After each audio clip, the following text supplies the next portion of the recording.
السلام عليكم ورحمة الله. إن الحمد لله نحمده ونستعينه ونستغفره ونعوذ بالله من شرور أنفسنا ومن سيئات أعمالنا.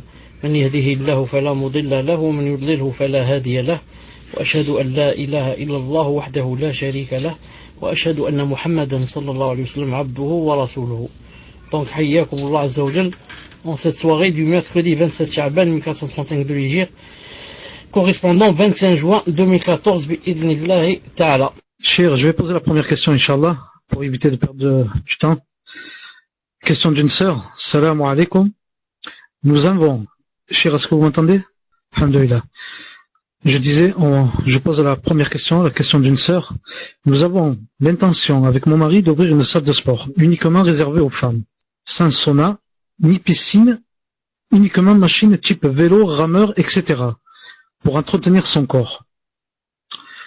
Sommes-nous responsables des sœurs qui ne couvrent pas leur aura? Si oui, pouvons-nous faire un règlement stipulant les règles afin de se décharger de la responsabilité? Je précise que pour ouvrir la salle, on s'est basé sur l'avis de Cheikh Ibn Baz, rahimahullah, qui dit qu'une femme a le droit de s'exercer en dehors de chez elle, s'il n'y a pas de mixité, ni musique, etc. Barakallahu fikum, Cheikh. Tafadal. Wa alaykoum salam wa rahmatullah. Naam, si jamais elle découvre leur aura, il y a deux responsables. Elle-même, celles qui ont fait cela, et le responsable de la salle. Pourquoi? Parce que il doit stipuler qu'il y a des règles, que c'est interdit, et c'est pour ça que quelqu'un qui surveille, qui voit s'il y a quelqu'un qui se montre sa aura, il lui dit, vous savez bien que dans le règlement c'est écrit que voilà la tenue qu'il faut. Vous n'êtes pas en tenue réglementaire qu'on avait stipulée dans les conditions. Non. Si c'est comme ça en surveillant, d'accord. Mais si on dit que moi l'essentiel, j'ai mis les conditions, celui qui n'applique pas c'est sa faute, non. Pourquoi? Parce que c'est ton salon et tu dois surveiller. Non, tu dois surveiller pour qu'il n'entraîne pas les règlements. Wallahu ta'ala alam. Tfadlal. Salam alaikum wa rahmatullahi wa barakatuh. Qu'Allah vous garde, amin. Certains parents montent sur la déclaration de revenus en France, travail en noir, et les enfants voient leur bourse d'études gonflée. J'ai calculé la somme approximative que je n'aurais pas dû toucher sans ce mensonge. Je demande, je ne sais pas, je demande, l'argent est-il péché pour moi? Puis-je le donner à ma famille ou à qui donner? C'est la question que je vous ai posée l'autre après-midi. Non, je me rappelle pas, Mahmoud. Al-Muhim. Tant qu'il sait que les parents ont menti, lui, Inch'Allah Ta'ala, il ne doit pas participer avec eux. Pour ne pas participer avec eux et se désavouer, donc l'argent qu'il y a en plus, au moins qu'il ne s'en serve pas personnellement, qu'il le donne à des nécessiteux, en commençant par exemple par la famille. S'il y a dans la famille des nécessiteux qui le méritent, il leur donne. Sinon, à des étrangers qui ont besoin de cet argent, il le donne pour purifier son argent et ne pas participer. Prochaine question. Cheikh, qu'Allah vous récompense. Question d'une sœur. Cheikh, qu'Allah vous récompense. Je suis enceinte et parfois mon mari m'aide à faire le ménage, car j'ai du mal à cause du bébé. Sera-t-il récompensé? Si oui, quelle sera sa récompense? Barakallahu fikum, Cheikh. Tafadal. Inch'Allah Ta'ala, s'il met dans l'intention qu'il fait ça, et dans le Coran, c'est-à-dire comportez-vous avec elle, bil ma'rouf, avec un bon comportement. Traduction approximative. Dans ce cas, Inch'Allah Ta'ala, il a fait une obéissance à Allah subhanahu wa ta'ala, il sera récompensé. Comment? Ce n'est pas cité. Ce n'est pas cité que celui qui aide sa femme, par exemple, voilà ce qu'il aura exactement. Mais ça suffit que, il a fait une obéissance à Allah subhanahu wa ta'ala et que peut-être c'est la chose qui lui manquait pour entrer au paradis. Et ça le sauvera, bi'idhnillah subhanahu wa ta'ala, on ne sait jamais. Naam, tfaddal. Barakallahu fikum, cher. Prochaine question d'une sœur. J'ai transmis ma photo à une sœur et elle s'est amusée à la partager partout sur Paltak et sur Internet. Que puis-je faire? Yani, qu'est-ce qu'on peut faire dans un cas pareil? La photo, on ne doit la donner qu'à une personne de confiance, à une personne intime, pas à quelqu'un qu'on ne connaît pas bien ou quelqu'un qui n'est pas mature. Hein? Surtout une femme, si c'est un nom plus ou moins grave, mais une femme. Non, on peut aller lui gâcher tout son avenir. Le moyen, elle demande à la sœur de lui rendre la photo, de craindre Allah subhanahu wa ta'ala.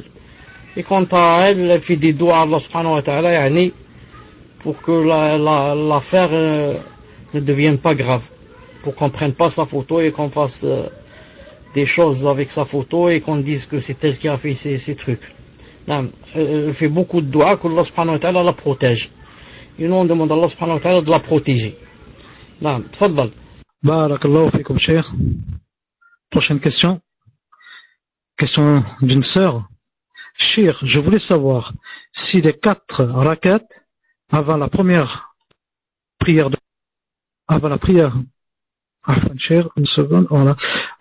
de Dhuhr sont 4 rakats de suite, ou 2 rakats et 2 rakats ici on les fait avant l'adhan de Dhuhr, ou après.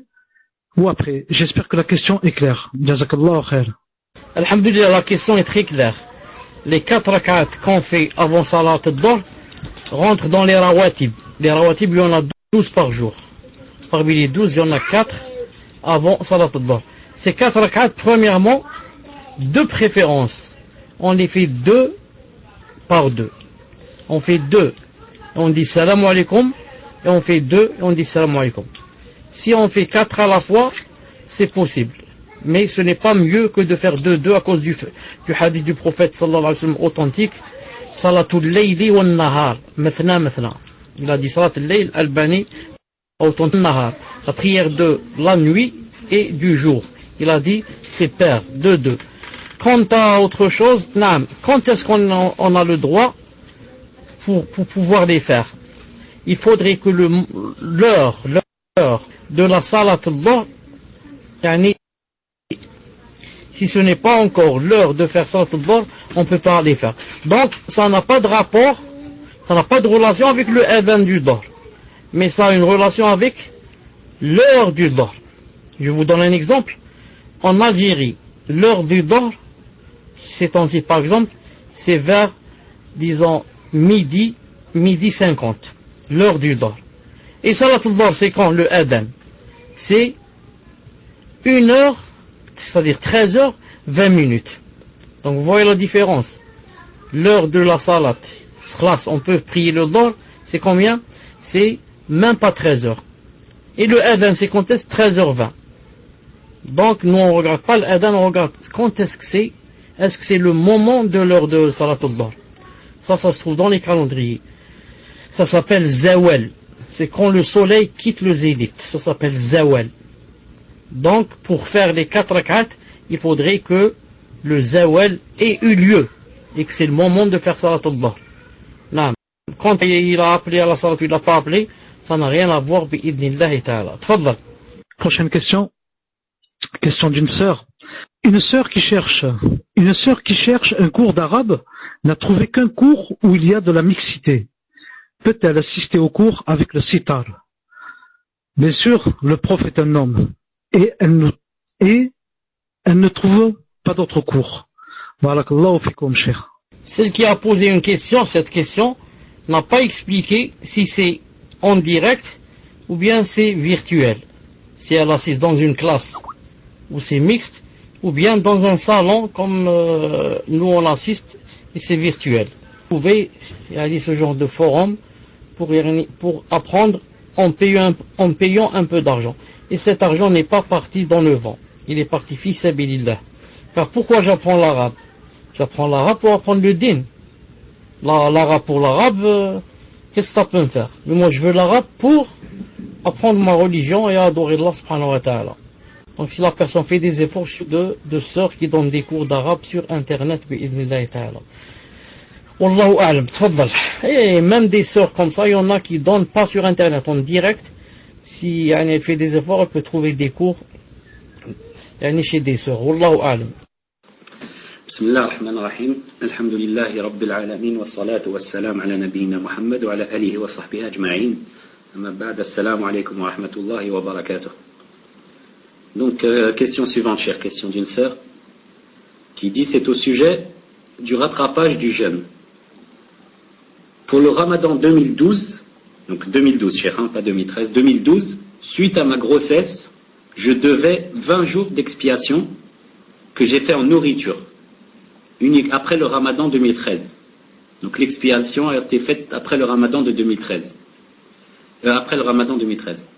Avant cela, j'ai rattrapé environ 4 jours, mais je ne sais plus. Puis, pour le Ramadan de 2013, je dois 5 jours de menstru que j'ai négligés en pensant les faire entre-temps, et je suis à nouveau enceinte de 4 mois et j'ai du mal à jeûner. Donc que dois-je faire pour ces 2 Ramadans passés, chers? Je suis mal à l'aise par rapport à cela, et puis changer ma niya pour les jours jeûnés pour l'année 2012, en pensant qu'il fallait jeûner dans le cas où l'expiation de nourriture suffisait malgré le retard. Donc, cher, je vais vous mettre la question à l'écrit, ce sera plus simple, je pense. Ça y est, est-ce que vous m'entendez? Je n'ai pas compris. Est-ce que je peux changer ma niya pour les jours jeûnés pour l'année 2012, en pensant qu'il fallait jeûner dans le cas où l'expiation en nourriture suffisait malgré le retard? Ibn Mohammed, tu as compris? Explique-moi ce qu'elle veut dire. Tfaddal.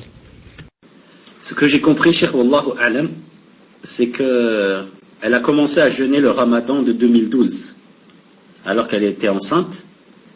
Puis par la suite, elle a fait une expiation pour les jours qui restaient. Et elle veut savoir, je pense, si les jours qu'elle a jeûnés peuvent être changés, et au lieu de mettre la niya pour 2012, donc sachant qu'elle les a jeûnés en 2012, est-ce qu'elle peut les mettre pour un autre Ramadan, afin de compenser et donc expier pour les jours qu'elle a jeûnés en fait. Je ne sais pas si vous voyez, cher, si c'est un peu plus clair. Non, elle ne peut pas. Je vais vous donner une règle. Quand quelqu'un fait une chose et la termine, il ne peut plus changer de niya. Quand quelqu'un, il est dans la chose elle-même et il se rappelle. Il y a des choses où on peut changer de niya et il y a où on ne peut pas. Comme par exemple dans la salat. Je suis dans salat al-duha. Ensuite, je me dis, par exemple, que j'ai fait salat al-duha, par exemple, c'est la 14e unité. J'ai dit, le professeur, on n'en a fait que 12. Allez, je vais changer de niya, je vais mettre ça nafila, c'est tout, pas duha. C'est possible. Je suis parti d'une salat muqayyada à une salat mutlaqa.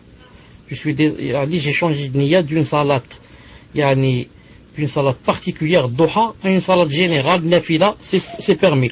Maintenant, si jamais la personne termine, par exemple, j'ai terminé salat duha, ensuite je dis, je vais changer de niya. La duha, je vais la mettre comme nafila simple, ou bien comme fajr, ou bien comme... Ce n'est pas possible. Regardez, je donne un exemple plus important que cela. Imaginez que je dois donner 100 euros comme zakat. J'ai fait le calcul de ma zakat, je dois donner combien? 100 euros. Ensuite, j'oublie. Qu'est-ce que je fais? Je prends 100 euros, je les donne en aumône, fi sabilillah, à quelqu'un, des pauvres, à une famille. Après les avoir donnés, je me rappelle. Je me dis, subhanallah, je devais donner 100 euros en zakat. J'ai oublié. Donc, je vais changer de niya. L'argent que j'ai donné aux pauvres en aumône, je vais mettre dans la niya. Est-ce que c'est permis? D'après ce que je viens de dire, Fawzi, est-ce que c'est permis d'après la règle que je viens de donner?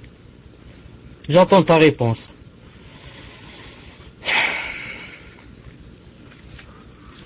Fawzi, tu es là? Est-ce que tu es là? Est-ce que tu as écouté la question? Deux choses. Voilà, je savais que tu n'avais pas écouté. Mahmoud. Bon, Mahmoud est sur portable. Wasbak. Mahmoud, non, il ne peut pas. Voilà. Pourquoi la règle? Parce qu'il a terminé. Il a terminé quoi? il a terminé l'adoration, il ne peut pas changer de niya. Donc je dis à cette sœur, même si j'ai pas très bien compris sa question, je lui dis, pour les jours où tu étais en grossesse, si tu as encore des jours de dette, tu dois expier un pauvre pour chaque jour. Tu nourris un pauvre pour chaque jour. Maintenant, si tu as laissé passer une année et l'autre ramadan est rentré, donc tu attends que le ramadan se termine et tu expies un jour de nourriture pour chaque pauvre, seulement avec des péchés. Un jour de nourriture pour chaque pauvre avec des péchés. Pourquoi? Pour avoir laissé l'autre ramadan arriver. Si maintenant la personne a oublié ou bien ceci, cela a des excuses, c'est Allah Ta'ala est pardonneur. Mais si la personne sait et dit, non, je n'expie pas maintenant jusqu'à ce que vienne le deuxième ramadan, dans ce cas elle a des péchés. Reste pour les menstrues, elle a dit qu'elle a 5 jours ou quelque chose comme ça. Quand le ramadan se termine, elle commence par les menstrues. Elle commence quand le ramadan se termine, c'est-à-dire quand la grossesse se termine, sa grossesse. Et après les lochis, elle commence directement à rattraper les lochis, car les lochis on ne peut pas expier, mais on doit rattraper bi'idhnillahi ta'ala. Tfadlal. Barakallahu fikum, cheikh. Et je ne doute pas qu'il va y avoir beaucoup de questions, surtout après Ramadan, comme chaque année, des sœurs qui vont dire comment on fait parce qu'on a des jours à rattraper, on n'a pas pu les rattraper, venu Ramadan, etc. Question suivante. En attendant la question, on demande à la sœur Ibrahim, donc elle nous dit si elle veut qu'on pose la question numéro 1 ou la question numéro 2, parce que c'est une question par personne. En attendant, je pose la question d'un frère qui dit: une sœur va effectuer la Umrah, Inch'Allah, et il se peut fortement que ses menstrues arrivent pendant sa Umrah. Certains savants autorisent de prendre la pilule s'il n'y a pas de mal à cela. Mais la sœur ne veut pas prendre de pilule. Que pourra-t-elle faire comme adoration et qu'est-ce qui lui sera interdit de faire, cher, pendant la Umrah de Ramadan si ses menstrues arrivent? Si les menstrues arrivent pendant la Umrah, et elle n'a pas commencé, elle n'a rien commencé, alors elle attend. Elle attend quoi? Elle attend qu'elle se purifie pour commencer la Umrah. Si maintenant elle a fait déjà le tawaf, autour de la Kaaba, dans ce cas, même si les menstrues viennent, elle peut continuer les autres choses, car ça n'a pas besoin de purification, contrairement au tawaf bi'idhnillahi subhanahu wa ta'ala. Naam, tfaddal. Fouzi, je ne sais pas si c'est vraiment que tu as écrit la 1 en priorité. Est-ce que ça veut dire que je dois poser la question numéro 1 de la sœur, c'est ça? D'accord. Donc la sœur demande, Cheikh, elle a lu une parole de Cheikh Ramli, disons, par rapport à la lecture de Surat al-Kahf le jour du vendredi, ce qui est authentique sur le sujet est la parole d'Ibn Iraq dans son livre Tanzih al-Shari'at, lorsqu'il dit: il a certes été authentifié le hadith concernant la protection du faux Messie, Messie ad-Dajjal, et cela par l'apprentissage de certains versets de Surat al-Kahf sans aucune restriction sur le jour du vendredi. Et ceci est rapporté par Muslim d'après un hadith d'Abu Darda. Par conséquent, en dehors de ce hadith, le reste est blâmable. Fin de citation. Donc, rien n'est authentique concernant le fait de réciter Surat al-Kahf le jour du vendredi. Ce qui est authentique en revanche, c'est la mémorisation de ces 10 premiers versets qui sont une protection contre le Messie Dajjal. Mais Allah est plus savant. Donc voilà la parole de Cheikh Ramni.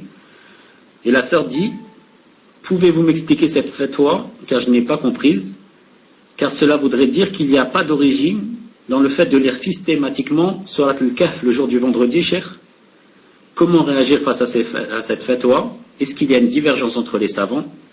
Barakallahu fikum, Cheikh. Donc, pour résumer, Cheikh, est-ce qu'il est sunna ou pas de lire Surat al-Kahf tous les vendredis?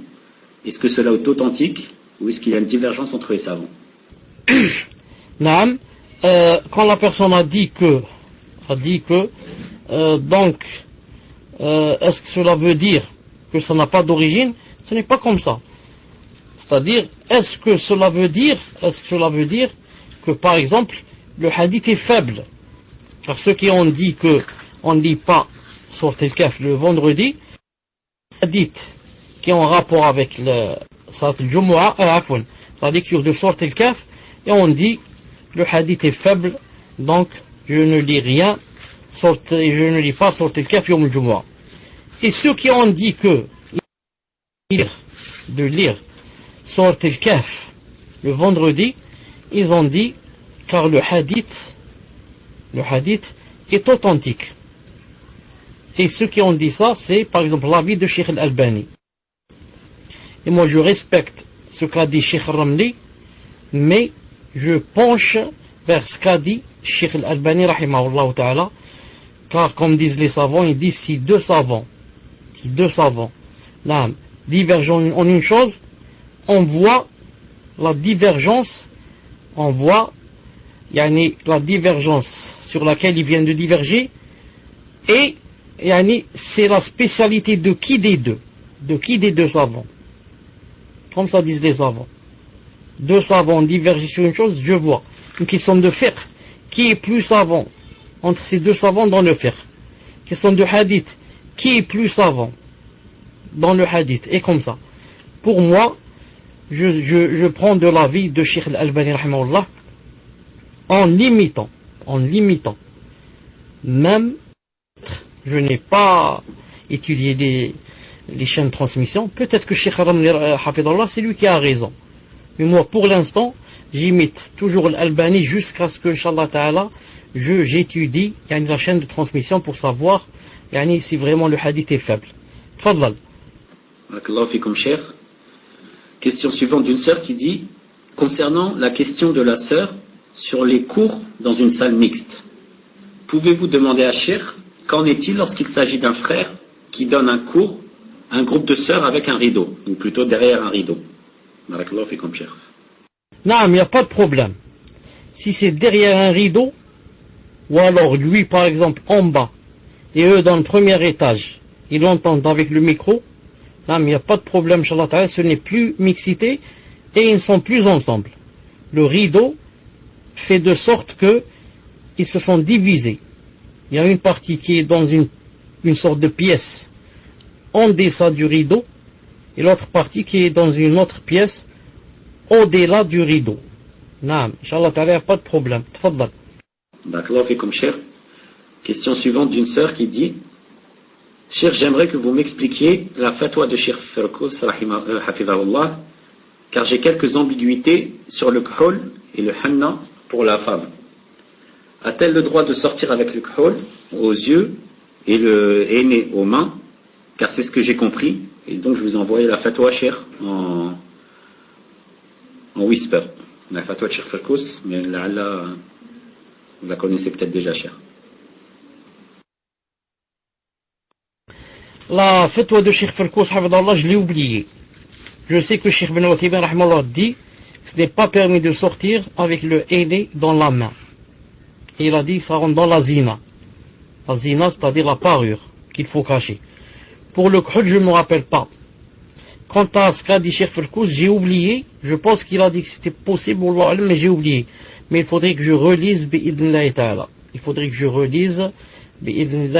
ta'ala.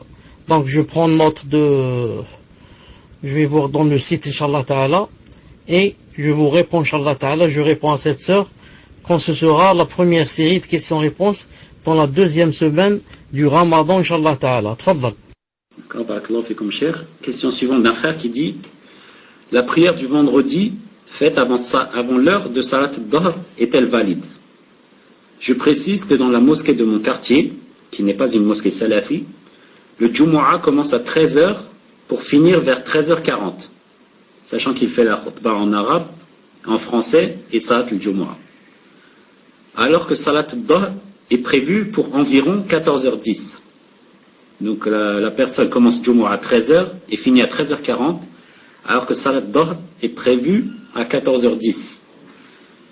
Et donc ta question est, la prière du vendredi faite avant l'heure de Salat al-Dahr est-elle valide, Cheikh? Non, pour la prière de la Jumu'ah, il n'y a pas, Inch'Allah Ta'ala, de problème.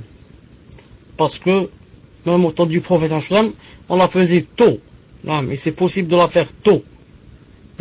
Dès que le zawal rentre, c'est possible de la faire, et même un peu avant le zawal. Un peu avant le zawal, contrairement à Salat al-Dhuhr. Contrairement à Salat al-Dhuhr, qui doit toujours être faite après le zawal. Wallahu ta'ala alam. Tfaddal. Chère, question suivante d'un frère, ou plutôt d'une sœur, ou un frère qui pose pour une sœur, Allahu alam, qui dit: une fille souhaite se marier avec un homme, mais qui n'est pas de la même ethnie. Et son père refuse cette union, donc à cause de cela. Elle est tombée enceinte, hors mariage, et a accouché. Elle souhaite toujours se marier avec cet homme, mais son père refuse toujours. Peut-elle se marier sans l'accord de son père? Elle ne peut pas se marier sans accord, sans accord. Elle ne peut pas se marier sans accord. Là, sauf maintenant reste le problème, si maintenant le père, le frère remplit toutes les conditions, il ne veut pas la marier. Ensuite vient un deuxième, il ne veut pas la marier, et comme ça. Sinon, il est possible que son père, lui cherche quelqu'un qui est mieux que celui-là, et qu'il a vu en lui que, par exemple, il ne remplissait pas les conditions. Et comme ça. Non. Donc la personne, doit essayer de convaincre le tuteur pour la marier, bi'idnillahi ta'ala. Fadlak. Question suivante, cher, d'un frère qui dit: je souffre d'un handicap depuis 3 ans. À cause de mon traitement médical, je n'ai pas jeûné les 2 derniers ramadans. Même si mon état ne s'est pas amélioré, j'aimerais essayer de jeûner cette année, Inch'Allah. Je voulais savoir s'il est permis dans mon cas de veiller la nuit jusqu'au Fajr pour pouvoir dormir une bonne partie de la journée et essayer de tenir jusqu'au Maghrib. Barakallahu fikum, cher. Je précise qu'on m'a posé une prothèse dans le dos et que les médecins ne garantissent pas de guérison. C'est possible de répéter la question, Barakallahu fikum. 13 donc. Son état ne s'est pas amélioré, mais il aimerait essayer de jeûner cette année, Inch'Allah. Et pour ce faire, donc, il demande s'il est permis de veiller la nuit jusqu'au Fajr et dormir une bonne partie de la journée. Et je pense que cela, ça l'aidera donc de tenir jusqu'au Maghrib sans manger, sans boire, etc. Et il précise donc que sa maladie est qu'on lui a posé une prothèse dans le dos et les médecins ne garantissent pas de guérison. Allah subhanahu wa ta'ala n'a jamais, alhamdulillah, dans sa religion, dans cet islam, ce bel islam, n'a jamais mis une charge sur le dos d'une personne, une charge qu'elle ne peut supporter. Je dis à ce frère, bi'idnillah ta'ala, qu'Allah ta'ala subhanahu wa ta'ala te guérisse. Non, si tu ne peux pas jeûner, tu vois. Si ta maladie est guérissable, tu attends jusqu'à ce que tu guérisses et, si tu manges bien sûr, et tu rattrapes. Et si maintenant ta maladie est incurable, tu manges. Si la maladie est incurable, qu'est-ce que tu fais? Inch'Allah ta'ala, tu manges et tu nourris pour chaque jour manger un pauvre. Mais de là, te forcer et ne pas dormir la nuit, etc., juste pour jeûner, et peut-être ensuite, ça va te faire mal et ça va te faiblir et ça va, je ne te conseille pas, bidna ta'ala, surtout que Allah ta'ala t'a donné une permission. Donc c'est à toi de voir. Si tu peux jeûner, alhamdoulilah, tu peux pas, tu vois. Si tu guéris, tu rattrapes, tu guéris pas, tu nourris chaque jour un pauvre, bidna ta'ala. Donc c'est toi qui sais, même le médecin il sait pas. Toi tu essayes, ma'alish, comme tu as dit, dors un peu et tu vois. Si tu vois que tu as la tête qui tourne, tu ne peux plus, tu veux tomber, etc., je te conseille de manger. Si tu vois que les choses sont normales, patiente, tu auras des récompenses, Inch'Allah ta'ala.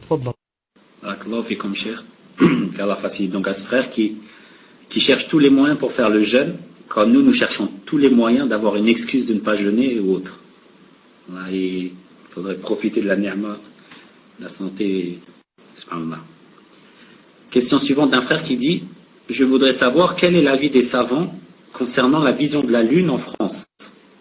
Je ne sais pas si sa deuxième partie de question, cher, c'est est-ce que vous connaissez l'association de l'Observatoire lunaire des musulmans de France, afin de savoir, ou si quelqu'un sait comment il procède, si c'est par calcul ou autre. Donc, cher, quel est l'avis des savants concernant la vision de la Lune en France? Donc comment doivent faire les musulmans de France par rapport à la lune de Ramadan? Ibn Mohammed, si tu étais présent dans le cours passé, ou celui d'avant, j'ai répondu à cette question. Est-ce que tu peux répondre et moi je tente, Inch'Allah Ta'ala.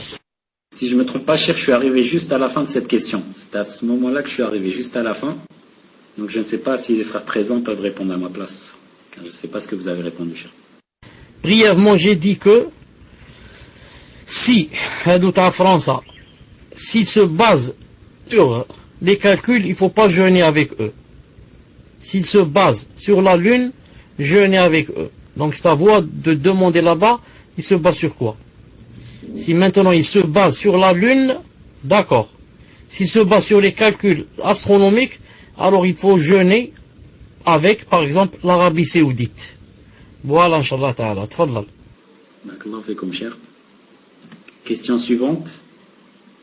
Question d'une sœur qui dit: si on a l'opportunité de s'exiler en terre d'islam, mais que rien là-bas n'est assuré, a-t-on le droit de conserver ces prestations sociales, telles que le congé parental, l'allocation familiale, etc., afin de faciliter le départ, à savoir payer le loyer, se nourrir, etc., sachant que ceci n'entraîne aucune fausse déclaration, ni aucun mensonge, et que ceci ne sera que pour un temps limité?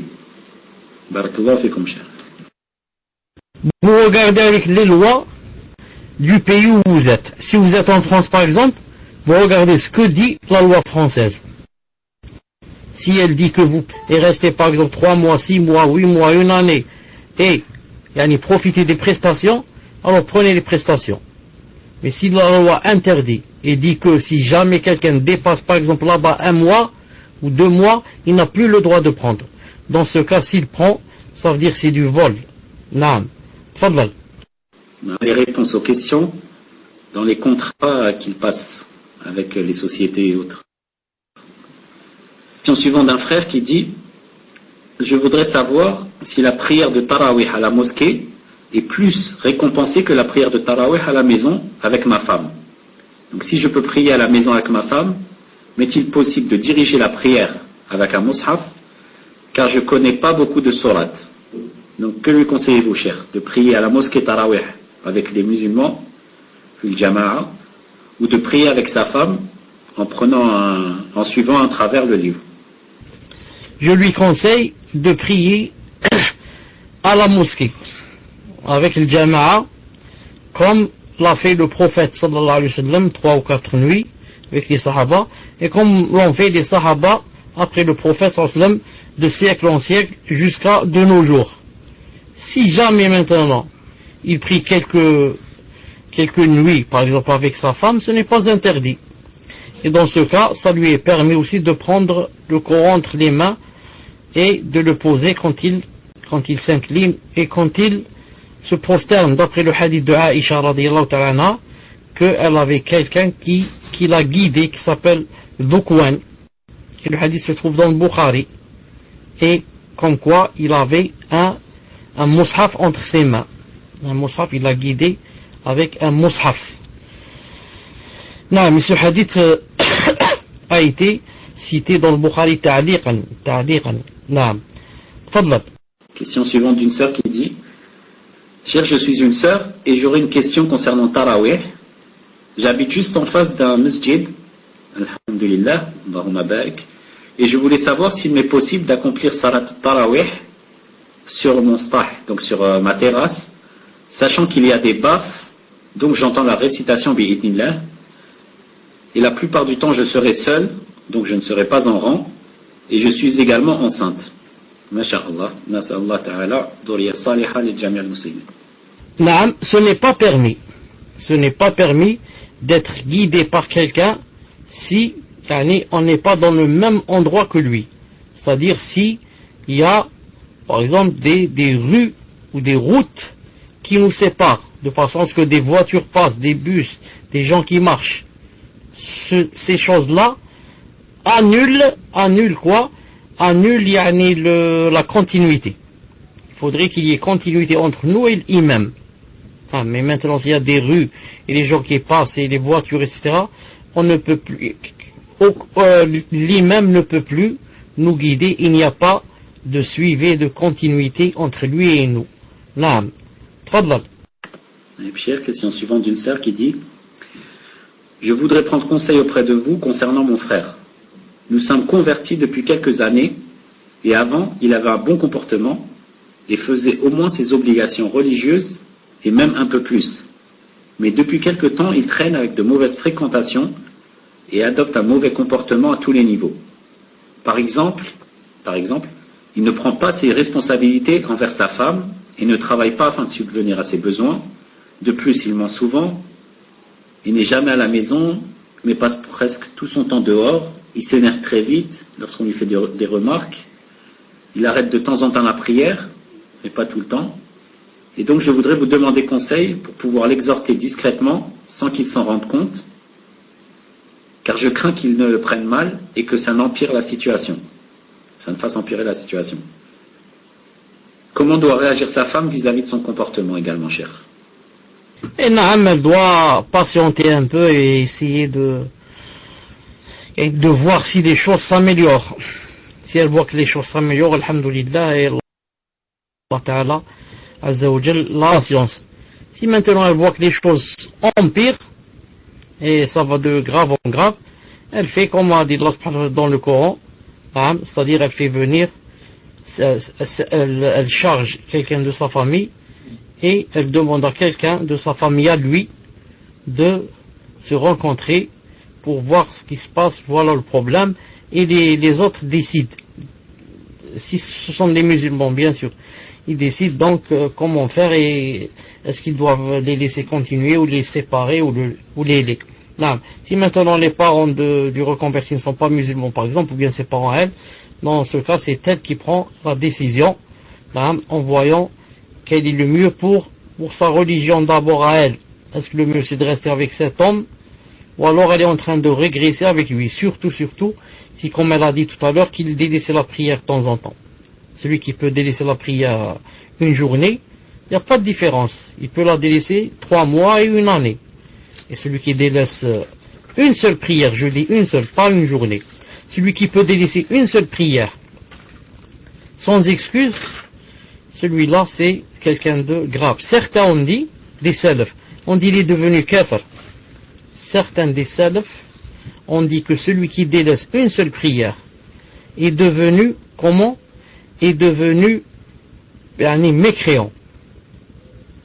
Non. Donc c'est grave. C'est grave. Donc c'est à elle, Inch'Allah Ta'ala, de voir sinon, si elle voit que ça empire et qu'elle ne peut pas grouper ses parents et ses parents, qu'est-ce qu'elle fait? Elle lui donne un ultimatum. Elle lui dit, écoute, moi, j'ai patienté, je voulais le bien, je voulais ton bien aussi, je ne voulais pas se séparer, etc., détruire le couple. Mais voilà, je te donne encore par exemple 2 ou 3 mois, si, alhamdoulilah, tu reviens vers le haq, alhamdoulilah, sinon, moi je peux pas rester avec quelqu'un qui délaisse la prière, par exemple. Naam. Wallahu ta'ala alam, qu'Allah ta'ala l'aide. Tfaddal. Allah fait comme cher. Question suivante d'un frère qui dit: est-ce que je peux faire agent de sécurité dans un musée ou un magasin? Allah fait comme cher. Si c'est dans un magasin, il faut voir que vend ce magasin. S'ils vendent des choses de haram, ça veut dire que je vais surveiller le haram. Vous avez compris? Si c'est un musée, il faut voir aussi qu'est-ce qu'il y a dans ce musée. S'il y a des statues, s'il y a ceci, cela, ça veut dire que je vais maintenant être le surveillant des statues. Allah Ta'ala a envoyé des messagers pour détruire les statues. Et moi maintenant, je vais être un surveillant des statues pour les préserver, pour... vous avez compris? Vraiment, ça ne marche pas. Non. Wallahu Ta'ala alam. Tfadlal. D'accord, fait comme cher. Question suivante d'une sœur qui dit: peut-on se servir de zakat al-mal pour des utilités publiques, comme la construction d'un puits, d'une école, etc., sachant que c'est un village où la grande majorité sont des gens très pauvres au Niger. Certains payent eux-mêmes la zakat en céréales, pas en argent, car ils n'économisent pas suffisamment sur une année. Mais il n'y a pas vraiment de riches. Donc est-ce que dans ce cas-là, il est permis de faire zakat al-mal en construisant des écoles, des puits, etc. La zakat al-mal, Zakat al-mal, Allah subhanahu wa ta'ala a très bien expliqué et montré dans le Coran que ça contenait seulement 8 catégories. 8. Et parmi les 8, il n'y a même pas le fait de construire une mosquée. Si tu donnes ta zakat pour construire une mosquée, vous savez la récompense que Allah Ta'ala donne à celui qui construit une mosquée. Mais si jamais maintenant tu donnes de l'argent de la zakat, ce n'est pas permis. Subhanallah, la mosquée, vous savez ce que ça veut dire la mosquée. Pourquoi? Car Allah Ta'ala a montré qu'il y avait 8 catégories seulement auxquelles on peut donner. À 8e, il a dit fi sabilillah. Fi sabilillah. Fi sabilillah, ce n'est pas, ça veut dire, il y a des fi sabilillah en général, tout ce qui est charité, tout ce que Allah Ta'ala aime. Non.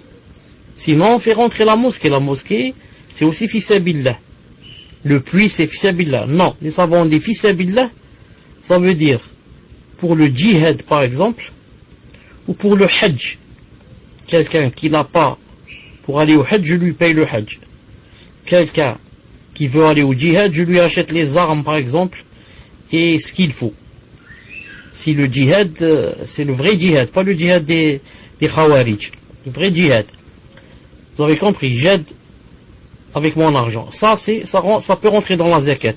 Cheikh Ibn Uthaymin a dit, ça peut rentrer aussi quoi? D'acheter des livres, etc. pour quelqu'un qui étudie les sciences religieuses, pas autre chose. Si c'est les mathématiques, c'est pas permis. L'anglais, c'est pas permis. Si c'est philosophie, c'est pas permis. Arabe, c'est pas permis. Sciences religieuses, c'est permis. Il doit prendre le hadith, le fiqh, tafsir, usul. Il n'a pas les moyens, je lui achète les livres avec l'argent de la zakat. Les puits, il n'y a pas. Il n'y a pas dans le Coran qu'on peut donner pour un puits. La mosquée qui est mieux qu'un puits, on ne peut pas donner. Vous avez compris? Maintenant, si les gens sont pauvres, on leur donne pour leur pauvreté. Ensuite, eux, si avec cet argent, chacun va mettre une part d'argent de la zakat et ils vont construire un puits, ils sont libres, bi'idnillahi ta'ala. Naam, tfaddal. Maintenant, c'est comme chère question suivante d'une sœur. Mes parents sont commerçants. Chaque mois de Ramadan, dans notre village, est organisé un marché le samedi et le dimanche, durant lequel tous les commerçants du village participent. Mon père est devenu vieux et ma mère est malade. Donc c'est à moi et mes petites sœurs de prendre leur place sur le marché pendant ce mois de Ramadan, donc de vendre à la place de leur père. Seulement, il y a de la mixité dans ces journées, mais aussi les organisateurs mettent des anachid toute la journée. Ma question est, dois-je obéir à mes parents et aller vendre au marché? Barakallahu fikum, cher. Si quelqu'un peut esquiver, ne pas faire cette chose, qu'il ne la fasse pas. C'est vraiment difficile pour une femme d'aller vendre comme ça dans un marché, d'être du matin au soir avec les hommes qui viennent acheter, entendre des choses qui ne sont pas bien, plus... vous savez, comme a dit le prophète, il a dit, il y a afdal al-bouski, et les plus mauvaises, c'est quoi il a dit? C'est le souk, c'est le marché. Donc quelqu'un est dans le souk, il est dans l'endroit le plus détestable. Subhanallah al-azim. Qu'en est-il pour une femme? Donc s'il y a moyen, comment essayer de ne pas faire cette chose, ce serait la meilleure des choses. Bi'idnillahi ta'ala. Tfaddal. Marc-Lauf est comme chère question suivante d'une sœur qui dit: dans notre communauté, la famille est très importante, à tel point que je me sens obligé d'agir envers eux financièrement et de culpabiliser émotionnellement si je n'agis pas. J'ai grandi avec cela et jusqu'à présent, alhamdulillah, j'ai toujours voulu leur venir en aide financièrement parce que je gagne bien plus qu'eux tous réunis. Et eux sont originaires d'un pays pauvre. Cependant, leurs besoins me poussent souvent à me priver et me donnent l'impression de priver mon fils également, sachant que je suis une mère célibataire et c'est depuis quelques années. Et constatant, Wallahu a'lam, qu'ils ne reconnaissent pas le mal que je me donne, je pense à arrêter mes efforts à leur égard et me consacrer principalement à mon fils, car il n'a qu'Allah Azza wa Jal puis moi comme soutien. Ma question est de savoir si en faisant cela, je ne vais pas tomber dans le haram, en refusant l'assistance à ma mère, car c'est pour la soulager, elle, que j'aide les autres membres de ma famille. J'ai peur d'être injuste envers elle et mon fils. Donc que lui conseillez-vous de faire, cher? J'ai très bien compris, sauf quand tu as parlé de sa mère. Non, il y avait un mot qui a sauté, ce mot qui a sauté a tout changé. Donc qu'est-ce que ça a à voir ici avec sa mère? Tfadal. En fait, la raison principale de ces dons, donc de l'argent qu'elle donne, c'est surtout pour aider sa mère financièrement, et en même temps elle aide sa famille. Mais la raison principale, c'est surtout sa mère. Et donc elle a peur, si maintenant elle arrête ses dons, donc ses aumônes, et qu'elle se consacre à son fils, ce sera une injustice envers sa mère. Et d'un autre côté, elle a peur qu'en aidant toujours comme ça sa famille, elle soit injuste envers son fils. Donc que lui conseillez-vous, cher, en fait? Les aides qu'elle faisait, est-ce que elle a dit que elle aidait sa mère ou elle a parlé d'autres? Moi j'ai cru entendre qu'elle parlait d'autres. Tfadal et vérifie bien. Madame Cheikh, elle a dit qu'elle était toute sa famille, mais la raison principale, c'est qu'elle veut aider sa mère en fait. Et en même temps, elle aide sa famille. Mais c'est surtout pour aider sa mère en fait. C'est ce qu'elle dit. À la fin, elle dit, est-ce que je ne vais pas tomber dans le haram en refusant l'assistance à ma mère, car c'est pour la soulager que j'aide les autres membres de ma famille, y compris sa mère. Donc je pense que si elle ne les aide pas financièrement, ça va être à sa mère de faire plus d'efforts, financièrement ou autre. Ou c'est elle qui va le ressentir aussi. Alors que quand elle les aide financièrement, ça allège la charge sur sa mère. Allahu a'lam. Allahu a'lam, ça c'est toi qui l'as déduit. Peut-être c'est pas ce qu'elle veut dire. Moi peut-être je comprends que on est dans les autres, sa mère est contente d'elle. Et maintenant elle a peur si elle arrête que sa mère ne soit pas contente. Donc passe sur une autre question, le temps qu'elle réponde, qu'elle nous explique, c'est pas très clair. Tfadal. Donc si la sœur peut apporter des informations à Fawzi.